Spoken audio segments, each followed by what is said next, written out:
Hi, everyone. Welcome to the We Bought a Franchise podcast. I'm Jack Johnson. I'm Jill Johnson. And today we have a very interesting guest. We have Michael Hartel, the founder and CEO of Cabinet IQ. Michael, welcome to the show. How are you? Thanks, guys. Yeah, I'm great. Thanks for having me. Of course. Yeah, welcome. So I have to say, we've been talking about this episode coming up for weeks. We're so excited because you've got such a unique concept that's so different. It's rare in franchising when you can have something so differentiated. Michael, let's dive right in and let's talk about Cabinet IQ, what it is, what makes it different, and why someone might want to consider it if they're thinking about franchise ownership. Sure. So Cabinet IQ is a high-tech cabinet and countertop company. So our industry is very fragmented and outdated. The biggest problem with our industry is people who go in to remodel their kitchen. They've never done it before, and contractors are typically very bad at explaining what's happening next. And even the whole process from start to finish, from initial budgeting, design, renderings, and then the actual execution of the kitchen remodel is just done really poorly in our industry. Starting on the budgeting end, a lot of people come to us with misinformation around how much kitchen remodeling actually costs. Maybe they find a blog article from 2018 and think they can remodel their kitchen for $15,000, and it's just not possible. So when they come to us, we have very unique ways of setting budgets for principal, signature, and masterpiece types of cabinetry. At the end of the day, it's not our kitchen, it's our clients, and we, set a really good budget for them based on what, the lifestyle is, the cost of the home. We have some guidance on how much they should be spending. And then as far as the execution goes, we have created almost what's similar to a pizza tracker from Domino's. So imagine, you have an app that you can look at, and from start to finish, you know what's happening next and when it's going to happen and who's going to be in your home. So there's the peace of mind for a customer to understand that, it is a process and they understand what the steps are. We actually have more 5-star reviews in Austin, in our local market here, than all of our competitors combined. So we get a 5-star review from almost everyone we work with. And that's just a testament for the process from start to finish. And that's just not typically done in our industry. It's really fascinating. And so how did you begin this journey? Like, what told you this is something, I'm onto something and I should franchise this? Yeah, awesome question. I'll start by saying that I got a PhD in engineering. I studied material science, basically nanotechnology. That's what I studied in grad school for my master's and PhD. Grad school for me was an amazing time in my life. I got to learn how to learn and do creative research, publish papers, give conference talks. It was an amazing part of my life where I got to push the current scientific community forward and make a big impact. All of that came to an end when I graduated. I was really excited to finally be done with school. I was done with that chapter of my life. I was excited to go out and make really good money.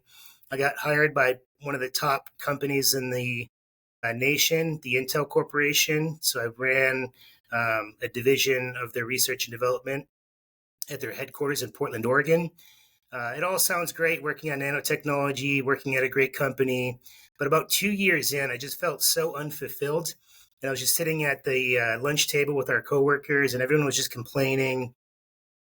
Very long hours, stressful work environment, very demanding. And I just knew it wasn't for me. I had this epiphany where I kind of looked and scanned the cafeteria, and I just said, I don't fit in. I just feel different. So that led me to leave. I actually just left Intel and took a job with with Samsung, which is basically their competitor. It was, more responsibility but less work, if that makes sense. Better pay. I got to move to Austin, Texas, where I currently live. So more sunshine. It just was a good fit. But literally within 6 months of starting, I thought, a fresh start would be, what I needed. That same feeling kind of crept in. So I found a real estate seminar on Facebook. I got hit with a Facebook ad for a real estate seminar. I went to this free seminar and they explained how to flip houses. And when I heard about, you can take a house, put some money into it, sell it for this and make a profit, that's what I did. So I dove into house flipping in 2014, 2015 in Austin, Texas. And I just loved it. I loved taking a home that needed a lot of love. The design process, the construction, seeing a physical product get built is just such a contrast to working at computer chips where you can't see anything that you're doing and it's just a bunch of graphs and paperwork. So for me, it was a really refreshing, different pace for me. So that led into construction. I became a general contractor, started building houses, remodeling houses for other people. And I noticed the only product in a home that I couldn't control was cabinets and countertops.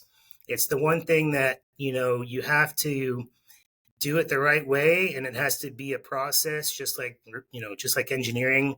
But I was cutting these big checks to these cabinet companies and they were showing up with the wrong cabinet color. They'd bring 20 feet of cabinets for a 19-foot wall. They'd say they'd be there Monday and then they would no call, no show until Friday afternoon to tell me they'd be there the next Thursday. And it was extremely frustrating. In 2016, I locked myself in my office and I taught myself kitchen design and I figured out where to buy cabinets on my own. And that was just initially to help my own projects. But then people started seeing the product I was producing. Fast forward, 8 years of just engineering the ideal cabinet company. Here we are. In 2021, you asked why franchising. In 2021, both of our corporate stores were pretty much running themselves, which is obviously an entrepreneur's dream. And I was ready for the next step. And that was, how do we open up 10 of these at a time or 20? But in noticing, in Googling business growth methods, I actually stumbled upon franchising. I feel like most people understand the word franchise from fast food. They don't know the inner workings of the franchisor franchisee relationship and all the beautiful win-win parts of the business. And as soon as I read that, it just sounded so much more attractive to build teams and see people win and to see someone live life on their own terms with a model that I've created.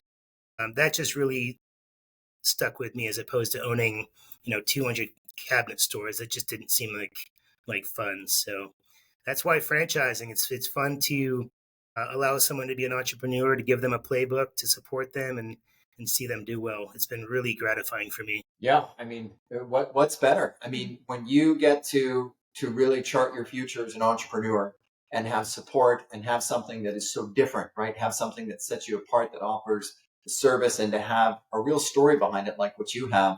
I mean, that's an incredible win for a franchisee. How many locations do you guys have at this point? We have 2 corporate stores and then 24 franchisees. What year? What year did you start franchising?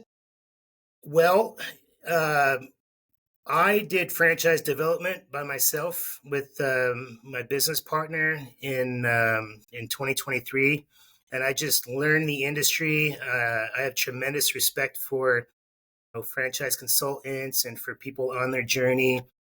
That role just wasn't for me. I was probably on a lot of calls that I shouldn't have been, spending probably thousands of hours with people that maybe weren't a good fit, and I should have recognized it earlier on. So I tried to do franchise development on my own. It wasn't really until I met Franchise Fastlane that we really started picking this up. So that was in March, April of this year. Actually, we joined the Franchise Fastlane inventory. They're obviously experts at what they do to identify great candidates and work them through the system. So we've been adding about 3 franchisees per month right now, which is good, stable growth for us. And that's the hiring plan that we have for the next 12 months is based on 3 franchisees per month. That's great.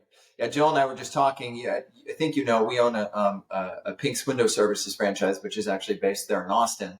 And we actually were just recording an episode where we were talking about our experiences running the business. A lot of times we'll share an interview with a franchisor like yourself or a franchisee, and then we'll do another episode where we just talk about our experiences. And we were just talking about the highs and lows of being a first year franchisee. So we just set a record for Pink's franchisee revenue, which is, that's great, but it was preceded by, or excuse me, so that was for October, and September was, awful. So it's like, that's the life of a franchisee, especially in the first few months. Jill was talking about, accounts receivable and with corporate accounts and how long that can take. So, I think it's important, and that's why we do this podcast, is to let people know that, yeah, you can go out there, you can chart your future, you can have all that great support, but you've got to be ready for the first year, first few months. So maybe if you don't mind, take us back to when you first started Cabinet IQ. What were the first 18 months like? Was there ever a moment where you're like, oh man, I don't know if this is going to work? Yeah, I mean, obviously, me starting a business from scratch, not knowing anything about it, is different than the journey of a franchisee. For me, starting my business, it was just me with some samples in my truck, and I would drive around to areas of town that I knew had a lot of construction activity, and I would just walk into these houses being built and ask who was the decision maker, and just straight up hustling, trying to figure out who to talk to and how to sell cabinets. My showroom was a 15 by 15 foot office inside of a real estate office, and I rented it for $200 a month. I had a 6 foot white table that I draped with a black tablecloth that I neatly placed, 4 different cabinet samples. That was my showroom back then. Obviously, fast forward to now, we have just a beautiful showroom design. Our vice president of sales was my mentor for about 18 months, the last 18 months, and he joined us recently. So he's designed hundreds of showrooms across the country and really understands what that ideal shopping experience is like for a consumer. Showrooms typically look like Burlington Coat Factory in our industry, and nothing against that company. They have their own niche, but I think inspiring is probably the last word you would use at Burlington Coat Factory if you were to shop there. So you don't walk into our showrooms and just get overwhelmed by a chaos of choice and samples all over the place. It's more of an inspirational design studio. So around every corner, there's something neat to look at, just like Disney that hits all the senses, the colors, the looks, the smells. That's the shopping experience with our company. It's just completely night and day different than other cabinet companies.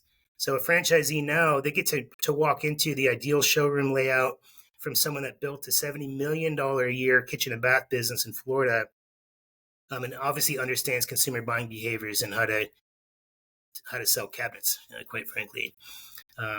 But yeah, the starting up the business is really, I'll say that I made a mistake, honestly, to be vulnerable. The first couple of franchisees, it was a very linear path to open. The real estate's involved, then you come to training once it's almost done, and then you go home and open up your store. And, it does take some time. Obviously, it's a brick and mortar location, it's needed for our industry. But I started realizing that when I started my company, I didn't have a showroom, and I did pretty well. So we basically broke apart that linear chain of opening into operating like a normal home service business, a home based business with all the samples you need, taking in home consultations. We separated that from the actual showroom build out. So now you do them in parallel. We're basically able to get people open in half the time. So our goal is for franchisees, and we tell them this, it's 100 days from the time the franchise agreement is signed. We'd like to see them make their first sale. And that was an initiative we set in the beginning of the year, and we just set that record. And our franchisee, I'll give him a shout out, in Salt Lake City, did it in 94 days, which is, obviously, Nice. I can't talk about the number probably because of FTC regulations, but he's doing really well for himself. He's out selling big ticket items without a showroom completed yet. So that's the experience. Is we asked them to go out and meet contractors, designers, flooring stores, appliance stores. Our ideal franchisee is energized by forming these relationships. They like dressing up nicely, presenting the brand well, walking into these locations, and forming business partnerships. I want to share one thing with you too. We actually have an outbound call center. I know a lot of brands have inbound call centers. Ours is actually outbound, and we're calling the types of people I just mentioned and getting between 5 to 10 appointments per week set with franchisees. So the call center's job isn't to sell cabinets. It's just to get the franchisee on the phone with someone who raised their hand and said, yes, I'm interested to talk to the newest cabinet company in town. And that's been extremely effective. It's probably the best ROI for marketing spend that we have right now is this outbound call center. Wow. Yeah, that's cool. What questions do you have? What sets you guys apart from working with another cabinet company. So, we've worked with contractors when we've done it and they've kind of referred out, we want to work with this guy. So what sets you guys apart? Like what do you focus on to get people to work with you versus their cabinet guy? Yeah, it's a great question. I'll start with the big box stores, and I'll tell you what is a myth in the industry is that Home Depot and Lowe's sell a lot of cabinets. They actually have less than 5% of the market share. This is something I learned from one of the higher up executives at Home Depot. He shared that with me. So even if someone does go to Home Depot or Lowe's, that designer is actually not even allowed to visit the home of the customer. It's all done completely subcontracted. So imagine a designer who really, to do a good job, needs to feel the space, the natural lighting, talk to someone in their own home, how they use the kitchen, how it functions. So they just do, in my opinion, a poor job of giving someone a really nice functional kitchen. Home Depot and Lowe's typically are stepping stones for a designer to work up to more of a boutique cabinet company like ours. So it's kind of an entry level type of company to go work with. As far as custom cabinet builders, most of them don't produce beautiful 3D renderings of the space. So we have computer software that we design in, and it's almost like taking a virtual reality tour through your new home. Imagine being able to look at your home before making that purchase. So we actually use Oculus goggles that connects to our computer, and you can almost sit on your kitchen island and spin yourself around and look to see how everything's going to look and function. That's just not done in the industry for custom cabinet builders. And the other thing too, like I said, is not knowing what's next and how things work is really a problem in our industry. So I know it sounds simple, but just showing up on time and doing a good job, having like I said, a pizza tracker like Domino's to understand what's happening next. That's just typically not done in our industry. I went out and we invested, I don't want to say spent, but invested a ton of money in a customized CRM for not just our industry, but for our company. We had 7 different individual pieces of software to run our company. And we went to all the out of the box CRM companies out there, all the big ones you can name. I had conversations with all of them. Every one was missing a very key component of our industry. So we built a platform that is not only good for customers, but also the employees of the companies to run their business effectively. We don't use paper in our industry or in my company, in our company. Everything's digital. Instead of having folders on the walls and papers falling all over the place, everything's completely digital, which is obviously unique to our company as well. I think that's great. And that's, again, you want to be a modern company. It's like we were just talking about Elon Musk's robots and what will that look like 10 years from now for, the home services industry. I don't think they're going to get to the point where they can handle the kind of specialized jobs just yet that we would need our workforce for. But it's an interesting thought. And I do think streamlining and using technology, utilizing AI, making sure that you can provide the kind of transparency and customer support like you're talking about. Like when we order DoorDash, we want to know where our food is.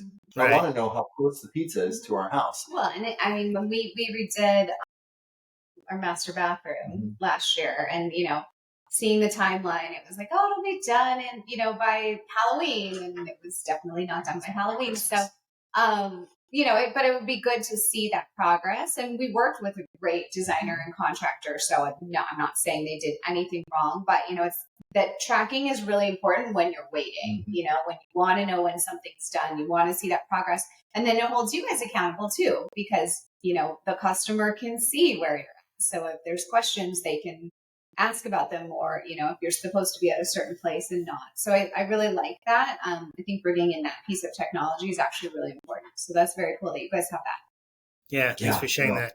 I'll share with you too, in building the CRM from scratch, we're able to send out text messages and emails in a timely manner when a new thing is triggered. So instead of someone calling us saying, hey, what's happening next? They're already, before they even ask the question, they're getting whatever form of communication they prefer. They're knowing what's happening next. Imagine if you guys went online and made a payment for $60,000 for your cabinets on Sunday night. You're most likely going to call them Monday morning and ask what's happening next. So we don't have that issue because as soon as they pay, we let them know exactly where they're at in the process and what happens next and when we'll reach out to them.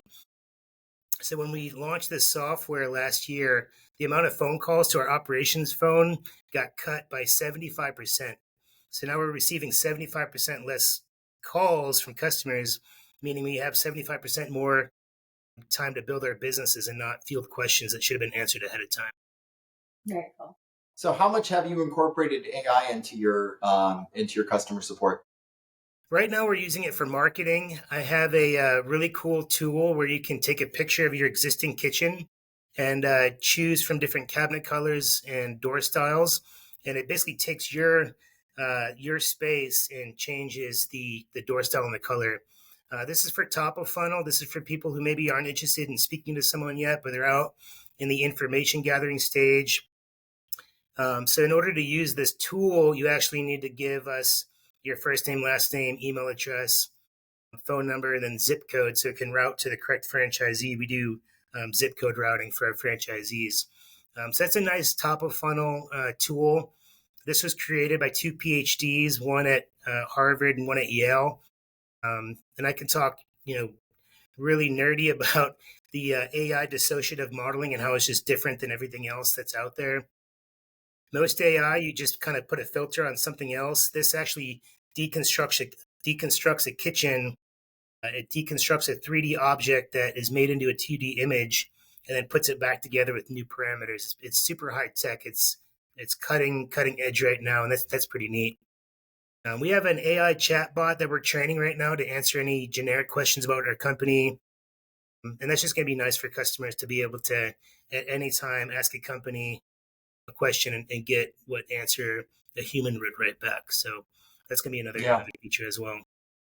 That's awesome. And then as far as marketing goes for your franchisees, what's the main platforms for you guys right now? Is it Google? Is it Facebook? Is it both?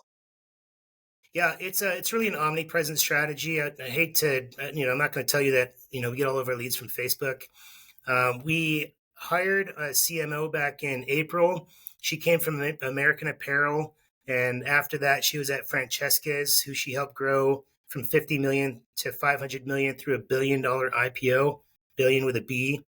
Extremely intelligent strategist and marketer.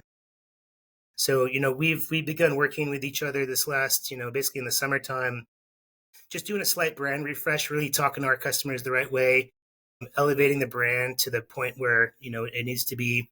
But as far as outlets for leads, it's the outbound call center is a really, really good resource to get in front of people who literally need cabinets. It's not like you run a Facebook ad and hope that you're going to hit someone with a Facebook ad when they're going to do something once or twice in their lifetime. It's less than a needle in a haystack type of odds. We do Facebook retargeting. If someone does land on our website, we retarget them with ads. Our pay-per-click strategy is very dialed in, and we've spent a lot of money on national keywords for search engine optimization.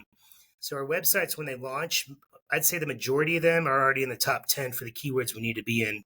So it's an omnipresent strategy. When they actually start jobs and have a job in progress, we have really nice yard signs that say we made the smart choice for our kitchen remodel. Scan here for a consultation. So we get leads from neighbors. And a part of our CRM is when we schedule a job at that location, automatically 100 of the nearest houses that are owner occupied get postcards that reflect, it says your neighbor made the smart choice, scan here. So now we're hitting these neighborhoods, we're canvassing these neighborhoods, and it's not uncommon for us to do, 4 or 5 homes at a time in the same neighborhood just because of the presence. And there's no better marketing than just doing a really good job for the customer, because that message gets out in the moms chats, the group chats, the group me's and things like that in the world. So doing a good job and introducing the brand to neighbors is a really cost-effective way to get new customers too. Do you have a goal? I mean, you guys obviously have, our window washing, power washing jobs are fast, right? So we can rack up Google reviews pretty quick, whereas you guys have a bit of a longer cycle. Is there any best practices? You don't have to answer if it's proprietary, but any best practices for new franchisees in terms of, hey, at the end of 3 months in business, you want to have X amount of Google reviews in place. What about that? Yeah, we do have some guidance. We'd like to see them have 20 reviews even before their business launches. We don't ask them to get fake reviews. We ask for what we consider a character review, a past coworker or, family friend. I think it's totally okay to have someone write something nice about you on the internet, even though you didn't do business with them. So we have, character reviews that we have. Our grand opening party, we have a QR code that is out, and it says, if you love the showroom, we'd love to hear about it. And it links to the Google page. So, out of the 100 guests, maybe 15 or 20 will say beautiful showroom. Nick's a great owner. Go see him for your cabinets.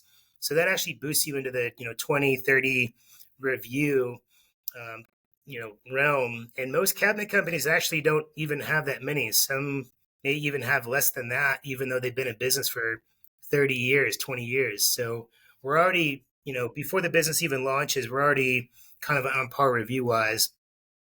Our CRM, I keep going back to our CRM. Our CRM, when a job is finished, we have a series of 3 text messages and 2 emails that go out over the course of 2 months. So obviously, you're only going to ask someone that had a good experience.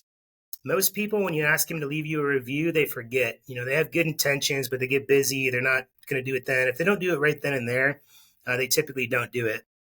So our installers leave them with a QR code, and it has their name, and it says, "We love, I forgot what it says. We, appreciate your 5-star review."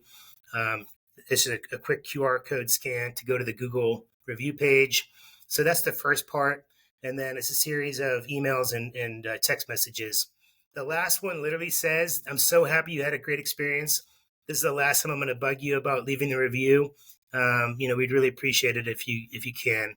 And we see when, in those chains of emails or texts, when people leave it, it's usually when you have to ask them 4 or 5 times, which is, just the busy lives that we live these days.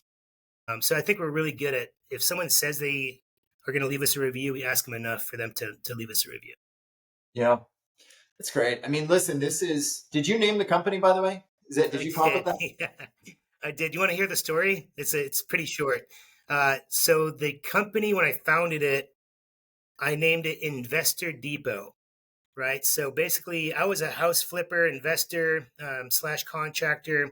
I thought Investor Depot is a nice play on Home Depot, kind of a one-stop shop for house flippers.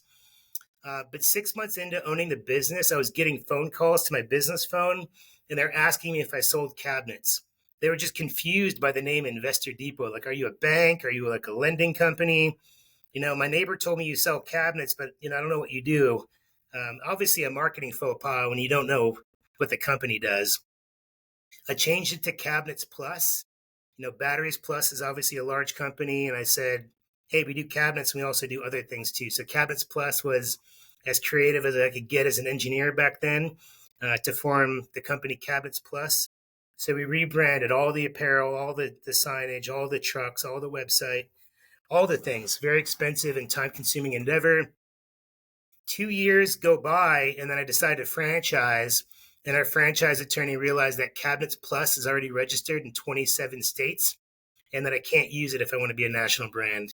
And when I got that phone call, my heart sunk, and I said, "Man, that's a bummer. I just spent tens of thousands of dollars to rebrand this company, and now I got to start over." And I sat down and I just meditated for weeks, and it came to me. Cabinet IQ. Our slogan is the smart choice for cabinets and countertops. Having a PhD, I felt like IQ is kind of a nice touch on, my personal touch to the brand. But just Cabinet IQ, the smart choice for cabinets and countertops, is where we landed. And, I'm glad it all happened. Obviously, a pretty painful endeavor to rebrand again, but it really is the essence of our brand. It is the smart choice for consumers to come to us for their cabinets and countertops. I think it's perfect. I mean, as I'm sitting here talking to you, and you and I, we had a conversation a few weeks ago, but I feel like in this podcast, as we've really gotten a chance to listen to you and learn about, I think it's perfect. It's almost a perfect personal and professional brand. It fits you. It fits the product. I think it's really cool, and it stands out. I mean, again, for me, my takeaways on this, Jill, and tell me what your thoughts are. I mean, again, you're kind of owning a space that not many people own, but is pretty darn necessary, especially with so many of us out there. who have these homes. We have low mortgage rates. We want to make improvements. We got a lot of equity in our houses, hopefully. And so it's a great sort of need service. High ticket, I would imagine. Pretty good, pretty decent ticket per job. Yes, our franchisees are launching in the $25,000 to $30,000 average ticket. So you can do the math and think about how many sales you need per month to own $1 million business. You're not running around town, trying to sell 3 jobs a day. You need 1 job a week to own a $1.2 million business. So right out of the gate, selling high ticket, they can do really well for themselves. Yeah. Yeah, that's the ticket. Yeah. Yeah, and the business is pretty light too. The business owner, the franchisee, they only have 1 employee, and that's an experienced kitchen and bath designer that we're going to help them find and vet and train as well. So just 2 How long does people it take can to do can the launch the average? business. How long does it take to do the average job that you mentioned? When someone comes to us and they pay what we consider a 5% design retainer, we normally have their design ready for them next week. And if there's no changes, then we can order the cabinets. They take 4 to 6 weeks to come in, depending on the brand. We have some that can come sooner, but most of our lines are 4 to 6 weeks. We're actually only in the customer's home for about 2 or 3 days doing a kitchen for the cabinets. And then the countertops, we're only there for about 45 minutes total with the pieces we need to install. So we're not Wow. marrying a customer for 18 months like a home builder does. We're really in and out, and doing the highest margin and highest gross ticket products in the space. So it just makes the business feel lighter and more. And do you guys do 50% deposit down to get the job going? So 5% to do the design. We don't touch our design program and spend 15, 20, 30 hours designing anything for anyone. If they like us, they like our reviews, they like the product, the budget we set for them works. They pay a 5% design retainer to start the process. We actually take 100% of the materials up front and 50% of the labor as the deposit. That's about an 85% of the total ticket as the deposit. The remaining 15% is done or paid for when the project's finished. So I that gotta means you're tell you. cash flow positive from the first job you sell, which is really nice. You're not laying out a ton of cash and hoping you get, the rest in your bank account when the job's done. Right. No, that's as a home services business owner, it's music to our ears. We were just talking about, yes.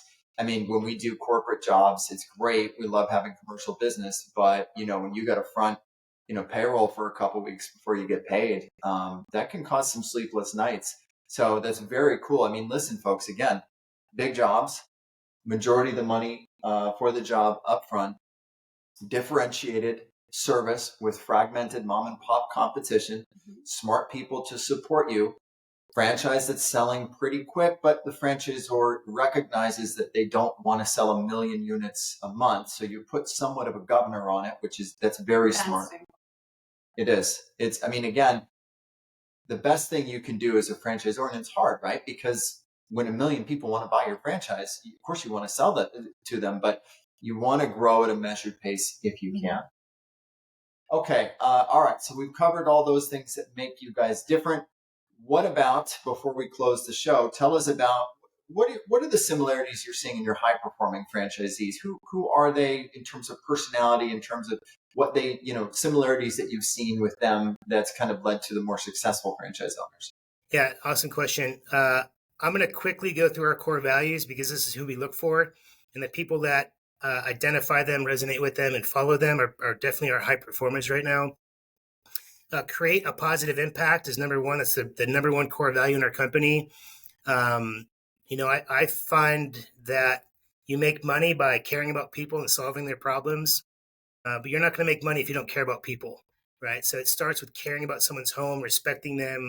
That vibe just comes off, right? So we want to bring in people that, obviously profits matter, and I completely agree, but it starts with caring about people. So we have some questions for prospective franchisees around creating a positive impact. We do community service projects in Austin. I won't get into that, but we definitely give back to our communities in big ways, doing free remodels for people that are in need. It feels good to have the resources to help people in need.